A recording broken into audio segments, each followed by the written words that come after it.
everyone, and welcome back to Not Without Vision. My name is Janelle, and I am here going to talk about transportation today. How does a blind person travel? Or how do I travel? How do I get from point A to point B? So, point A to point B, if I'm walking, I use a long white cane. Sorry, that might have been a little smart alecky, but hey, whatever. So, we have in my area a lot of the same transportations everybody else does. We have public transportation, we have the city bus, we have taxis, we have Ubers, we have Lyfts. For disabled, we have Handy Wheels and we have paratransit. You have to apply for those services and then they have a low cost to them. I've used them all. I've also used my fiance, he drives, so that's awesome. That helps a lot now. But when my kids were little, we took public transportation a lot, buses and taxis. The disabled transportation does not allow children on the transportation buses. I think in our area, paratransit does allow for one child now. I'm not sure. I haven't had young children in a long time. Well, I shouldn't say a long time, but I haven't had young children to travel with in that capacity for a while. So I don't know. But we were limited to the city bus and taxis at full price for all of us. So that's how we did a lot of our traveling, to grocery stores, department stores, whatever. I still will take a city bus. If I'm going somewhere by myself, I will take a city bus if I know the area I'm going to, and a bus stops within 3 blocks of the area I'm going to. If it's not, I will take paratransit, or if it's in an area that I just don't know at all, I will take paratransit. And that also if time's not a restraint, because you got to add at least an hour to 2 hours to your travel time. Using paratransit depends on where you're going. If I got to be somewhere at a certain time, no qualms about it, an appointment,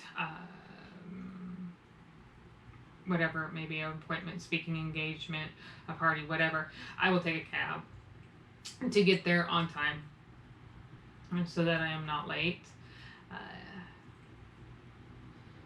Let's see, beyond that, yeah. So those are the ways I travel around the city. I take the bus, paratransit, taxis, Ubers.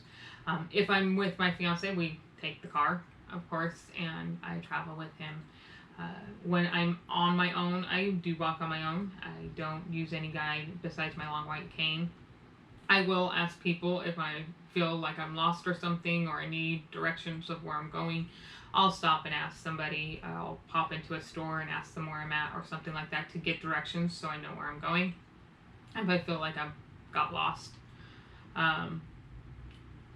So there's that aspect of it. But if I'm with my fiance, of course, I'm holding his hand while we're walking. And I'm responsible, though, for finding tripping hazards, curbs, stairs, things like that, poles. He definitely, though, will keep an eye out for things that are at shoulder level and eye level when we're in stores, especially when we're picking up wood and stuff like that, because a lot of those boards stick out face level, and I really don't think that would feel nice running into something like that. So that's how I traverse things. If I'm going through an airport, airports, I will definitely ask for sighted guide if I'm traveling independently. Even if I'm not traveling independently, but I'm traveling with a sighted individual, I will take sighted guide. I'm not too proud to ask for it. And some of those airports, like Chicago O'Hare, are freaking huge, and Dulles is also really huge. So is Dallas. And flying into those places and you have never been there, or have only been there once, it is definitely confusing, and they are huge. So I will ask for sighted guide from one terminal to the other to find baggage claim, whatever. But once I'm at my gate, once they announce it's loading, I'm pretty independent from that. From that point on, I will get in line with everybody else, go down the gangway, and talk to the stewardess and find out where my seat is. Usually they'll tell me where business class is, economics class, and they'll tell me what number the seat starts with, and I can usually count.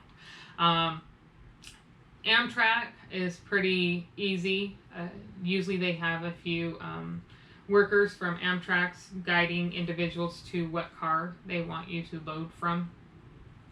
load into, and so I just follow the crowd of people and the voices of the workers to know what car I'm supposed to get on. And then Greyhound, again, it's pretty much get to the right gate. A lot of times there's only one or two gates, if there's even a gate. And sometimes it's just a gas station. And so I'll just wait in line with everybody else and then board just like you would public transportation. If it's in a larger bus depot that has like 7, 8 gates, then I will ask a sighted guide. I will ask for security or something to help me find the correct gate. So that I don't get lost and I can find where I need to be. So that's how I travel using other transportation out of the city. And now, traveling do's or I should say don'ts. Traveling don'ts. These are things don't ever do to a blind person who is traveling, whether they're walking across the street, walking in a store. It doesn't matter. In a bathroom, don't do these things. Don't grab a blind person. I have been grabbed so many times to cross the street. It's scary because I don't know if it's safe. I don't know who's grabbing me, and they're trying to drag me across the street. That is not safe for me.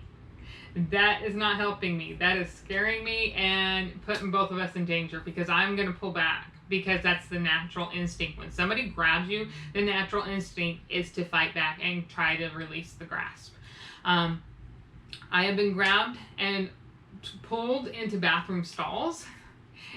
I hate going into public bathrooms for that reason because I am almost guaranteed I'm going to be grabbed.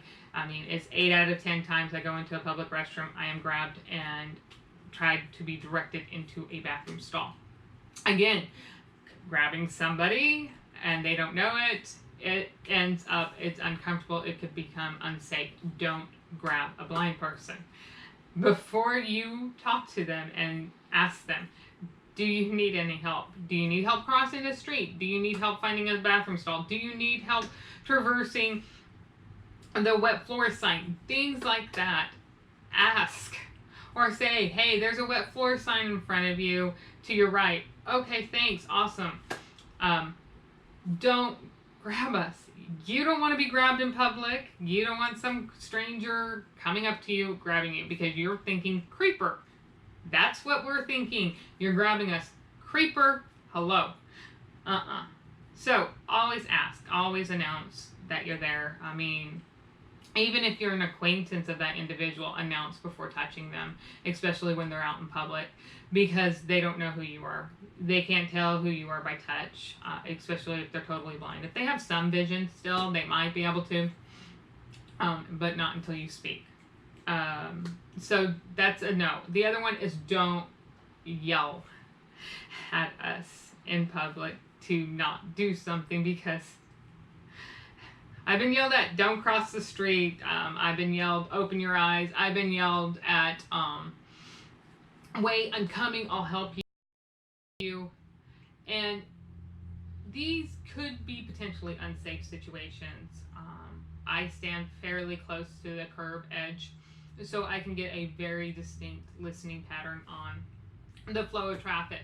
So I can hear when the light changes and when it doesn't, if it doesn't got those automatic beepers on it. And even then, I still listen for the flow of traffic. So I might stand on that curb for at least a cycle or two of traffic so I can understand the flow and the pattern. And so I am in tune to the traffic and what the traffic's doing. And if somebody yells at me, it startles me. If I didn't have quick reflexes, I don't know how many times I would have probably jumped, being startled, into the road. And so it could potentially be a dangerous situation. So don't yell at people. Don't yell at them from across the road or anything like that. Just come up to them, talk to them. we're we're not all hard of hearing, and a lot of times we are treated as if we are, and we are yelled at, and it startles people when you're yelled at. I mean, I've been yelled at, hey, watch out for the wet floor sign. The dude's like 3 people behind me, maybe not even that far behind me, and of course I'm gonna get startled. I mean, anybody yells, people get startled.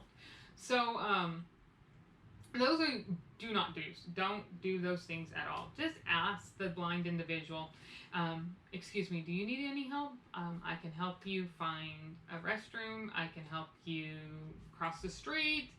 Do you need any help? Or, hey, excuse me, ma'am, there is a wet floor sign right up to your right, coming up. Beware, the floor is going to be a little wet. Okay, thank you. That's all it takes. A sighted guide, most blind individuals, if they don't have a sighted person with them, don't necessarily want sighted guide or don't need it. But if you think that they're confused, lost, or something, just go up to them and ask them, do you need any help? And they will let you know, yes or no. Yes, I need some sighted guide. Can I grab your elbow? They'll let you know that. Or they'll say, no, but I need to know which direction is the coffee shop in. Is it to my left or to my right, or is it behind me? I got turned around. They'll ask those types of questions. So, yeah, just verbal cues are what we use. We can't see body language. We can't, and grabbing us, we don't know if you have good intentions or bad intentions. So don't grab us. Don't yell at us either. So that is transportation and traveling as a blind individual. If you have any more questions on this topic, just let me know. I hope this finds you well, and have a great day, and until next time.